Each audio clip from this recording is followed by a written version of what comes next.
Welcome to our next show in our Inside Out Steelband online series. I'm CJ Mingy, Director of Inside Out Steelband, and this is an exciting new adventure for us online. This is the first of our Composer Spotlight series. We're really excited about getting this going, and I'm coming to you tonight from Austin, Texas.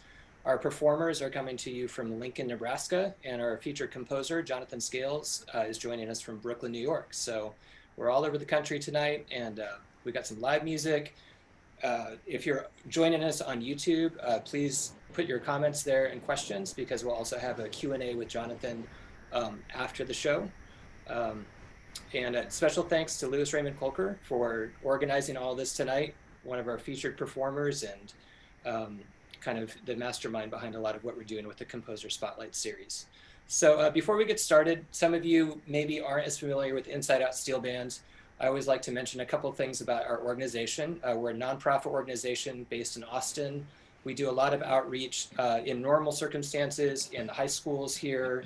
We do featured guest artist shows where we bring in outside guest artists, and we have a community steel band and lots of new adventures since we've moved to online format. But our mission is really simple. It's to build community through music, and we're trying to continue to do that as much as possible in this period. So without further ado, we have three pieces tonight on the show, and we kind of mapped out the program. Jonathan is kind enough to join us and to give us insight into the pieces. He and Lewis, I think, will talk back and forth a little bit. So to introduce the first piece, I'm going to send it to Jonathan. Good to see you, sir. Thanks for being here. Very happy to be here. Thank you for having me. It's definitely an honor for me to be in this situation where someone like Lewis has taken it upon himself to perform a collection of my work. Um, and I was thinking about it yesterday, actually, where it seems like a lot of composers, usually people will do this after they're long gone. So it's really cool to be here to see someone perform my music, and it has nothing to do with me in terms of like, I didn't organize this. I was just invited to it. So it was really cool to show up to an event where my music's being performed. So happy to be here. So this first piece is, I believe, The Question's Unanswerable. And this is a piece that I wrote when I was in college. I believe I wrote this piece in 2006, perhaps 2005. But, you know, that period of my career as a composer was mostly exploratory, and I wanted to try to just find new ways to work around harmony, find new ways to work around rhythms, find ways to just incorporate all of these things that I was learning as I was studying and being a student of composition. And this is a piece where I was really trying to push the boundaries, and it's a really uh, complicated. It's a complicated piece of music, so it's a very challenging piece for the performers, and I'm looking forward to seeing this today. So Lewis, before I share the video, do you want to add anything about the Larkspur percussion duo? Yeah, so Larkspur Percussion Duo is, we are based sort of from Austin. I've been in Lincoln the last few years. Lauren has been in Lawrence, Kansas the last few years. But our model has mostly been when we can be in the same place, we put music together and put together performances. So we had this piece. She was up here a year ago for 4th of July, and we were talking about what we wanted to play next. And we had this planned for recitals in the spring that unfortunately were canceled, but this was the perfect opportunity for the two of us to record something in our own spaces and put it together long distance. So we were both really big fans of Jonathan's music. We both know of him from when we were at McCallum. I think I first heard Jonathan's music 10 years ago when he was a guest at McCallum when I was a sophomore in high school.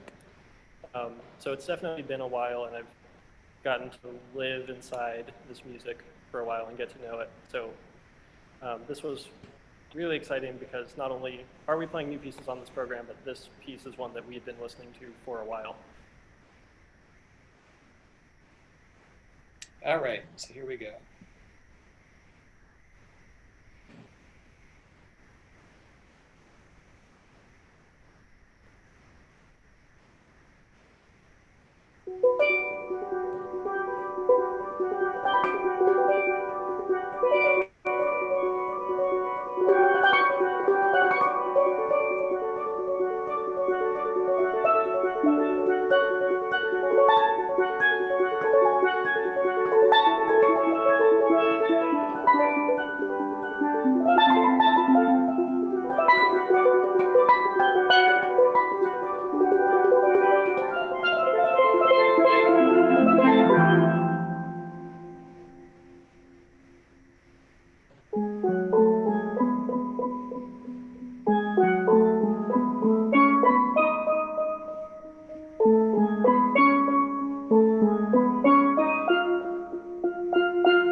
Whoa. Man, that is a very difficult piece of music to execute. And like I said, I wrote that about 14 or 15 years ago, and I only played it once because it was so hard. So that was really cool to have Lewis and Lauren bring that back to life. So thank you very much for that. So the next piece that they will be performing is a piece called Tethervane. And this is one that I was commissioned to write this year from Lewis and Jonah.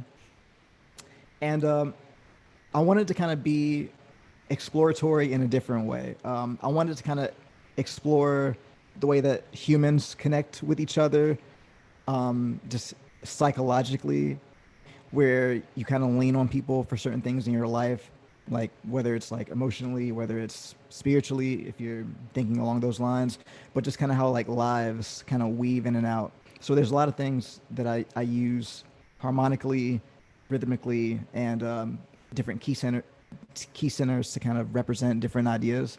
And that's a whole nother thing. I could write a whole book about this piece in particular, of just like all the concepts that I'm bringing in and out. But this is a world premiere, and this is Tethervane.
Wow,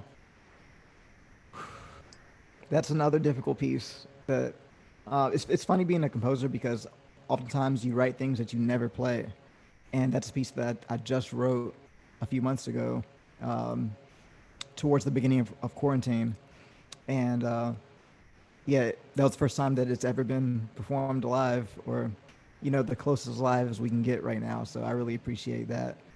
Um, okay, so this next piece is the piece called Bubble Buster, and it was inspired by um, a trip I did to West Africa with the U.S. Department of State.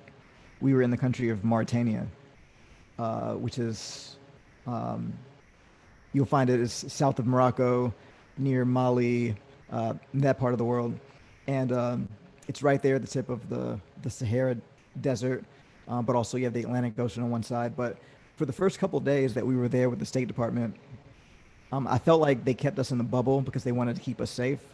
So we would literally go from a really amazing hotel and get into a van and then go to the next location. Maybe we go to like the French embassy or this place or that place. And I felt like we were just kind of like in this bubble the whole time. And I wanted to experience some of the real culture, some of the real food, some of the real people, some real things. So I kindly asked the representatives from the State Department if they would allow us to venture out and do other things. So it was kind of like getting out of our bubble because, being in Mauritania was very different than anywhere that I'd ever been in the world, and it was a very cool experience. So I came back and was, influenced by those days of just being in the desert, being in the Moorish markets, and kind of being influenced by all those sounds. So this is a piece called Bubble Buster.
Wow, that was well executed.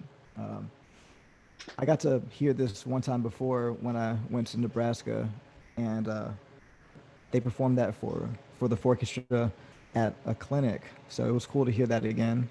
And it's funny, a lot of this music that I write, when it comes to me, I put it down and then I forget about it. So Bubble Buster is a piece that I forgot about. I forgot that it even existed. So I appreciate that, you know, Lewis is keeping all of my obscure music going. I appreciate that a lot because that's, you know, that's where my heart is as a composer. So I appreciate that. Amazing job, all of you. So congrats to all the performers, Lewis Raymond-Kolker, Lauren Molloy on the first piece, Lewis with Jonah Payne on the second piece, and then Lewis and Andrew Wray on the third piece. All of the performers in Lincoln tonight are students of Dr. Dave Hall. Some have graduated, some are still in school, but thanks to Dave Hall for your commitment to Pan as part of a university curriculum. That's something that I think, you know, it's very pervasive in schools, high schools, and colleges throughout the country. But it's great to have someone like Dave Hall who also prioritizes new music for steel pan along with other percussion curriculum. So I'm not sure if Dave is watching, but shout out to him. Shout out to our friend Matt Ayler, so I know is watching tonight. Matt is how I first met Jonathan, I don't know, gosh, maybe 2008, 2009. So before we move into the Q&A, a couple things that I just wanted to mention. One is if you're inclined to donate tonight, it's greatly appreciated. Inside Out is trying to support artists as much as we can these days, and any donation that comes in tonight goes directly to supporting artists on the show. So you can find that on our website. You can just go straight to insideoutsteelband.org. There's a donation link there, and it is tax deductible. We're a 501c3 organization, and very appreciated to have that kind of ongoing support. And then just a couple of items coming up for Inside Out. This is a really busy month for us, and our next premiere event is actually tomorrow morning. Lauren Molloy, who performed tonight, Audrey Holden, who is a student just finishing up her last semester at TCU, they are hosting a kids show called Inside Out Sprouts tomorrow at 10 a.m. And it's a new adventure for us. It's a roughly 30-minute show for children up to about age 5 and their parents and guardians. And it has some steel pan in there, it has some singing, some dancing, and we would love for you to check that out. So you can see the information on our website. And then looking ahead, we have one other big online concert. The last day of July, July the 31st, we're doing an Inside Out Steel Band concert featuring 3 great guest artists who will all play live sets. We have 2 steel pan players. Darren Roberts will be featured. Josanne Francis will be featured. They'll both play live sets from their respective homes and do some video collaborating with our Inside Out Steel Band community group here in Austin. And then our third guest is Kara Wildman, and she is a traditional Irish frame drum player. And we're going to do some fun stuff in terms of collaborating on traditional Irish music and steel pan. So just keep that in mind. If you haven't subscribed to our YouTube channel, please do so. You can get on our mailing list for Inside Out as well. And thanks for listening to all of my PSAs here as we're transitioning. If you haven't done so, you can put any questions for the performers or Jonathan on the comments for YouTube. We have that open, and we'll watch that.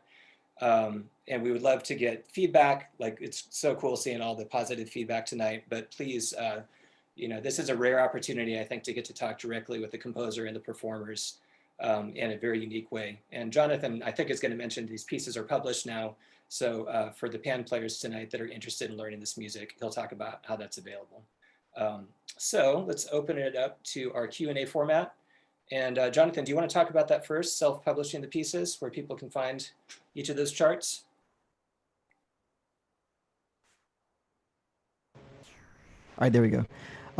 Yeah, so this music, all 3 pieces are available on my website, which is jonscales.com, Jon Scales. And there's a link for sheet music right there on the toolbar, the navigation bar. Yeah, just jonscales.com. So I wanted to start with one question. We talked about this right when we first got together, and then we have some coming in on YouTube, and we'll get to those, I promise. So 2 of your recent projects that I love are Pillar, which was 2018, I think. And for those of you that are a fan of that, Jonathan released a documentary just a month ago or something. and it's worth checking out. And then the more recent one is Mind State Music, which I think is just fantastic. And correct me if I'm wrong, but I think that was a commission to create the music. Maybe Mike Misma did the commission. That's correct. Yep. But if you could talk a little bit about that particular project and, you know, in particular, how you involved other pan players and created a body music now that can be performed by high school and university groups with you and your group as the featured soloists. Okay, so I have to say that the whole concept of doing a concerto in this way was Mike Misma's idea, 100%. Nice. I know this wasn't on the radar for me of something to do. And so he had this idea that was like not only a concerto for me with the steel band, but with my band with the steel band. Very specific, right? And he wanted to be 6 movements long. And, you know, he kind of gave me some parameters, some different ideas that he had. And funny story about that is, I think he gave me about maybe 7 months in order to get it to him. So I think the whole thing was due in November. He wanted the whole thing delivered to him in November. And I delivered movement 1 2 days after Christmas. So not only was I really late with it, but I was just pulling teeth the whole time, just trying to get this music out of myself. And I tend to write things in that way, like very pressured, very last minute. I feel like that's how I'm able to pull out that creativity by having that pressure on myself. So even in that process, I wrote the first movement, sent that to him in December, so that when the students came back at the top of January, they could start working on the first movement. And when they got that, he emailed me and say, all right, where's the second movement? And at that point, I'm like, okay, cool, coming right up. And I would get to work on it and maybe take 1 or 2 days getting the second movement. And I was juggling so many different things at once that I really needed that pressure from him to push that out movement by movement. And that's exactly what that was like. In terms of the material and in terms of the inspiration, it was all coming from a lot of very deeply personal things that were happening in my life around that time. So all of the movements and all of the names of the movements, the vibes behind each of the movement are all inspired by actual life events that's very deep and meaningful to me. We don't have to get too far into that right now unless there's any particular questions about that. And yeah, and also I feel like Mind State Music is it's a contribution from me directly to the steel pan world, as opposed to a piece of mine that was arranged for steel band. You know, this was the first original piece of mine for steel band. So, you know, for me it's special because I feel like that's something that maybe I can contribute in that way to the steel band world. Yeah, as someone who's been a long time steel band director, like, one, we're all inspired by your unique vision and the work that you put into it all the time. But 2, it's been exciting, like, for us as directors and students to get to play your music. So just to follow up on that, for you to have created music specifically for steel bands is just the best. You know, it's the best. And I look forward to when we're in a situation where bands can come together and play all of it live and get that vibe happening with your touring group again. And I have just one follow-up to that, and then we'll get to the questions. Like, my assumption is that most of that writing for you is on the road because you tour so much. And do you find any difference in needing to write while you're on the road touring versus being in a home base? Is there an additional challenge to writing on the road in Yes. terms of, like, getting your headspace where it needs to be? Okay, yeah. So I actually tend not to write on the road. So I was on the road a lot, but I don't write on the road unless I have to. Yeah. And also, speaking of have to, I don't really write music unless I have to, which is a very funny thing to say as a composer. But it seems like for me, I go into different stages. So like if I'm about to write an album like Pillar, I go into the headspace of like, okay, I need to write a bunch of music. If I'm about to write an album like, you know, Mixtape Symphony or something like that, I go into the headspace. If someone commissions me to write something, then I go into the headspace. Other than that, I'm just so busy juggling so many things that I kind of save my composing juices, if you will, for whenever they're called upon. But I do not like to write on tour. I don't like to do it because there's just so much going on, so much to deal with, and I've had to do it before, but I don't prefer it. Yeah. But there has been a lot of times actually on tour where maybe during sound check I might come up with some kind of idea that I'll save in my back pocket for when I get home. Yeah. But in terms of like going into that headspace and writing a piece from scratch, like I prefer not to do that while having to travel from different city every day. So Yeah, makes perfect sense. Thank you. So Lewis, do you want to do the YouTube comments? Do you want me to turn it over to you to do questions in that way? Yeah, that works. All right. So the first one is from Millie Montanez. And she asked Jonathan, how long does it take you to write a piece? okay, so also I'm going to try to make my answers relatively brief because I get really long-winded because I get really excited about composition.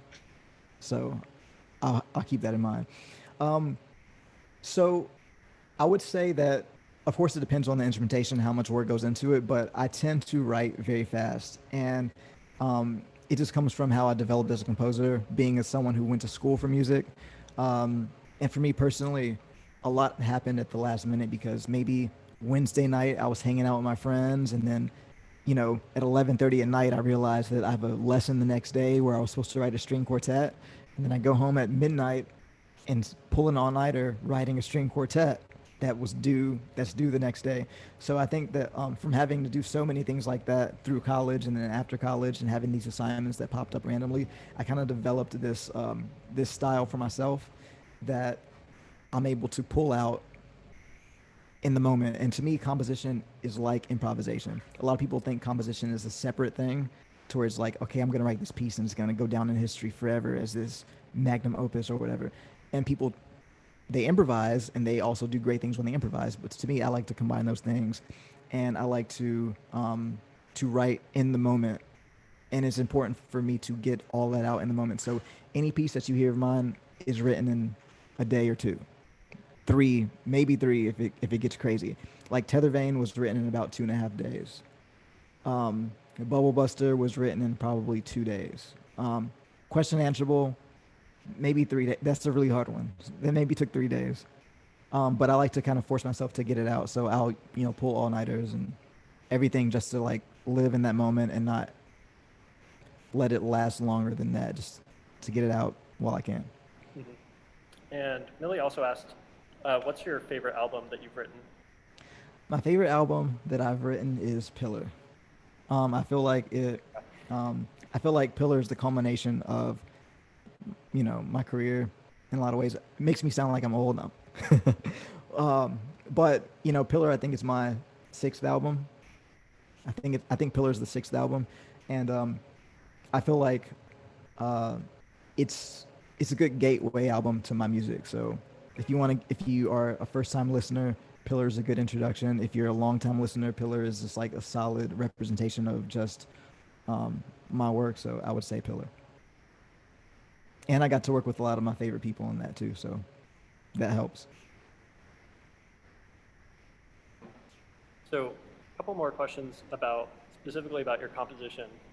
Blue Iron, so I guess Morgan and Diana asked, they were wondering if virtuosity in the music is something that you include intentionally, or if the difficulty is just a result of the music that you want to hear. That's a deep one. I would say that a lot of what's coming out of me compositionally, just from inside of my head, turns out to be that complicated by itself. So I don't really go into it saying this is going to be a really difficult piece. Usually, I kind of see all the parts of composition as tools, and you take the tools to build the structure that you're trying to bring to life, which is the piece of music, right? And it just so happens that the things that I'm thinking about and the way that I want to express them they tend to be more complicated than the average thing, I guess. And so, yeah. So I think that it kind of comes out that way. I rarely go into it thinking, okay, I'm gonna write the hardest thing I could possibly write. That's not a thought, you know. Sometimes it has to be a thought when someone comes to me with a commission and they say, okay, this is the level of difficulty that we're looking for. That's when I have to keep that in mind. Like Lewis, you commissioned me to write a piece, The Longest August, and you specifically mentioned difficulty. Yeah. So that's when I have to like say, okay, here we go. Um, and then my dad asked, who are your musical inspirations besides Bela Fleck? Who are my musical inspirations besides Bela Fleck? Okay, so I'm gonna do a stream of consciousness. No explanation, just off the top of my head. Okay. So I'm gonna name 10, just stream of consciousness. Okay. Johann Sebastian Bach, Jay-Z, Bjork, Stravinsky. I'm gonna say Kanye. It's a very long story. We'll talk about it later. I'm gonna say Mozart, actually. I'm going to say Andy Narell. I'm going to say, this is hard. I'm going to say three more off the top of my head. Let's see.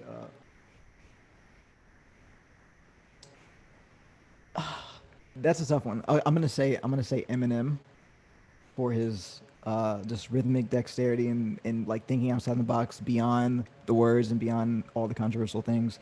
And then two more, I'm going to say, I'll have to get back to you, but I owe you two more before the end of this program. Okay. We'll ask you. We'll keep you honest. All right. All right, this one is from Lindsay. She asked, does anything and everything inspire you, or are there certain themes, memories, experiences that impact your writing the most? I think that things that impact me the most are just like personal experiences and just trying to take a personal experience and converting it without any words into a way that other people can perceive. And I feel like that's why Pillar is also my favorite album of mine in that way, because I felt like I was able to, like through the compositions, convert the feelings into very simple ways that people can perceive the emotions, because Pillar is more palatable to just Pillar is way more palatable than like a lot of my concert music. And I don't know if that's by design, but it's just a way for me to not intentionally connect with more people, but it just allowed me to connect with more people. So things coming from my own personal life stories. So sometimes it's an actual event, sometimes it's a feeling, sometimes it's just like hearing things and being, going to a different country and hearing a different sound that I never heard before, or hearing different types of music that I've never heard before, or saying, what would happen if I combine this concept that I heard in the background of a Kanye song with this concept that Stravinsky used on this particular part of The Rite of Spring or something? And what if I mash those things up and then put my own spin on it? And now I have something like, Focus Poem or something, So, yeah. So when I pull from my own personal experience, that's when I feel like it's the strongest. I do have one follow-up question because I'm curious about this, like both from your answer to Lindsay's question and then your inspirations. So your background, like your formal education background is in music composition. Do you find yourself when you're writing oftentimes thinking in terms of structure in a classical sense, or is it really just piece to piece? Because right now you're talking about how you pull different inspirations. Is that a consideration much? Okay, so my whole thing is, I feel like the composition process is about tools in the same way that, like, I'm going to go off on a little tangent for a second, but I feel like being a composer is like being an architect, right? Mm-hmm. So whenever you see like a beautiful building, everyone looks at it and says, oh man, that's a really cool building, right? They don't have to think about anything, but the composer has to think about the same things that the person has to think about. They're thinking about structural integrity and things like that, and like what kind of beams are being used, what kind of nails, what kind of screws. So that being said, as a composer, I have every tool I possibly can in my bag if I need to use it. So like if I need to use some very thing that's like something like functional harmony that's very traditional, I have that tool. If it's something where I need to like force myself to go outside the box by using some kind of like mathematical formula, I have that tool. And so in a moment, just like an architect saying, okay, how do we achieve this arc, or how do we make this part function of the building? Then I'll look at my tool bag and figure out what's the right tool I need. Sometimes it's going to be something that is like 100%, you know, from theory one in college. Sometimes it's going to be some other thing that I need to just create to make happen. So Yeah, that's a great answer. Thank you. All right, there are 3 questions that are all pretty similar, so I'm just going to read them all and you can make an answer out of them. all right. Connor Vietz asked, from a creative output standpoint, how have you navigated these times? Do you find yourself compelled to write and play at a typical pace, or are you stepping back a little more?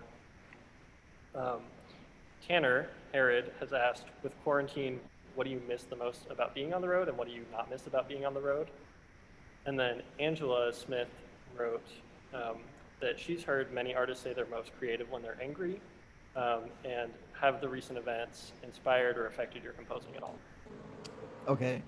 So one thing I can say, I'm going to try to answer those all at the same time. One thing I can say is before quarantine, as people know, I toured pretty heavily. So this is actually amazing change of pace for me. Like, I don't know if I've ever been in the same city for this long ever. You know what I mean? Like maybe ever, because when I was in high school, okay, first of all, last time was in high school, but then even in high school, maybe we went on a trip to go to see my grandparents, or maybe we went here. So like, I don't know if I've ever been in the same place this long ever. So that's been a really cool change of pace. And I just moved to New York last October/November, and so like, I'm in a relatively new city for myself, and I'm happy to be here. So that's been really cool. Um, so that being said, I haven't been writing a lot or practicing a lot, to be honest, just because it's such a different change of pace for me. I'm kind of soaking this in as a time to just, do what I call normal human things, like hang out with friends if I can, like at a social distance, or like talk to people, reconnect with people that I haven't reconnected with, or just do nothing sometimes. Like, that's a very new thing for me, to either say, you know what, I'm going to take the day off, or to say, okay, I'm going to do this project, and then when I get done with that, I'm going to stop for the day. Like those are all new concepts for me. Or even saying like, okay, I have a lot of work to do today, but I'm going to stop at 5 p.m. I'm going to work from 9 to 5, and then I'm going to stop at 5. Like that's something that I've never done. So I've been kind of changing things in that way. And to answer the third question, um, people kind of pull from anger and different things to get creative. Um, that's not really how I am. So the way that I was kind of trained as a composer from my teacher, Dr. Scott Meister, is to be able to create whenever you need. And a quick story with that is my first composition lesson. He gave me some idea to write this piece of music that I had to write in a week and bring it to my next lesson.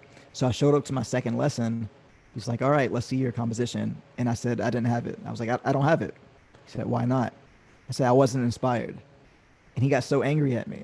And that's when I realized that for me to be in this position as a composer, I need to be able to pull from whatever inspiration in any moment, just at the drop of a dime. Because he said, if you want to make it as a composer, you can't wait until you're inspired. And that was a really heavy thing for me, because you grow up and you think, inspiration, and people see inspiration as this light, but Dr. Meister kind of taught me how to pull that inspiration to you whenever you need it to create something. So I don't really worry about waiting to get inspired by something.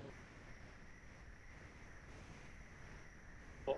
And then, is there anything that you miss about being on the road, or that you don't miss? I miss my band. I miss Elon and Mason and Harrison, my tour manager. I miss, though I do like being in the same place for this long, I do miss the feeling of like being in a completely different place every single day for an extended period of time. I miss traveling internationally.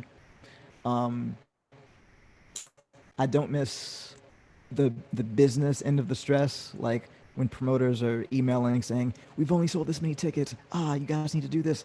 We're worried about this. We're worried about that." I don't miss that. I don't miss like van issues, like mechanical difficulties and, hemorrhaging money on random things. I don't miss like hemorrhaging money to fly an entire crew of people around the country, things like that. Yeah.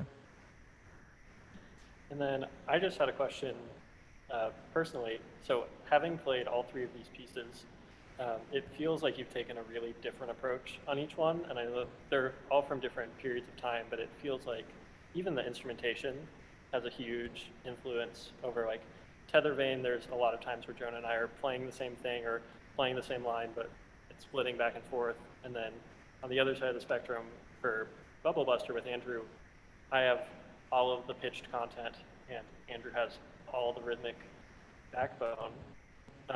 So how does the instrumentation, especially when you're writing for groups that are not the orchestra, how does that affect what you're writing? Well, okay, so for one thing, I try to think of everything like an orchestra, no matter what. So to me, even an orchestra with, 50, 60 players, it really all boils down to four things. There's melody, there's the harmony, or like there's melody, there's like counter melodic things, and then there's like harmonic textures, whether they're rhythmic or whether they're just like a bed, and then there's bass, right? So it all boils down to that. And I try to, even on a thing like Bubble Buster, I'm thinking of how to split those roles even between that. So even if it's not something that, even if it's just rhythmic, it might play a role of a bass part, by some of those rhythms, or it might play a role of harmony by being like a comping part rhythmically that kind of like links with what you're doing to kind of create an effect of like a harmonic motion by linking the rhythm together with some kind of melodic harmonic content. So I think that with whatever the instrumentation is, I'm trying to have it be as full as possible. And so sometimes that's a challenge when it's less players, obviously, and that's why it's cool for you to play these three duets. But yeah, I'm constantly trying to have that balance, and also not being afraid to do less. For example, like in Tethervane, the part where both players are playing perfect unison, I don't want to steer away from, just because you have two players with two instruments doesn't mean that you have to do everything that you can possibly do, And then sometimes I want to use that full range where we have one person playing a comping part, which is really two parts, like on Tethervane. This part is like a bass part with a harmony, with the melody on top. So I'm trying to cover as much ground as I can. Sometimes. Yeah, and can we get those last two composers? Yeah. Oh, yeah. Okay. So, composers slash just artists that I'm influenced by, right? Okay, I'm gonna say.